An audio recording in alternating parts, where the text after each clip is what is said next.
All Kerala tailors association Chalakudy area convention ആളൂരിൽ സംഘടിപ്പിച്ചു. സംസ്ഥാന കമ്മിറ്റി അംഗം ജലജ അരവിന്ദൻ ഉദ്ഘാടനം നിർവഹിച്ചു. ഏരിയ പ്രസിഡന്റ് PR ഷാജൻ അധ്യക്ഷനായി.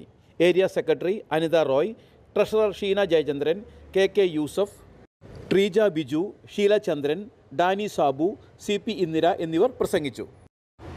തയ്യൽ തൊഴിലാളി ക്ഷേമനിധി പെൻഷൻ, സർവീസ് പെൻഷൻ ഉയർത്തണമെന്നും അതിരപ്പള്ളി ജനവാസ മേഖലയിലുള്ള കാട്ടാന ശല്യം എത്രയും പെട്ടെന്ന് പരിഹരിക്കണമെന്നും കൺവെൻഷൻ സർക്കാരിനോട് പ്രമേയത്തിലൂടെ ആവശ്യപ്പെട്ടു. ത്രിതല പഞ്ചായത്ത് തെരഞ്ഞെടുപ്പിൽ വിജയിച്ച AKT അംഗങ്ങളായ PR ഷാജൻ, രേഖ സന്തോഷ്, വിനീത് റാഫേൽ, ഡോക്ടറേറ്റ് ലഭിച്ച നിസരി എന്നിവരെ ചടങ്ങിൽ ആദരിച്ചു.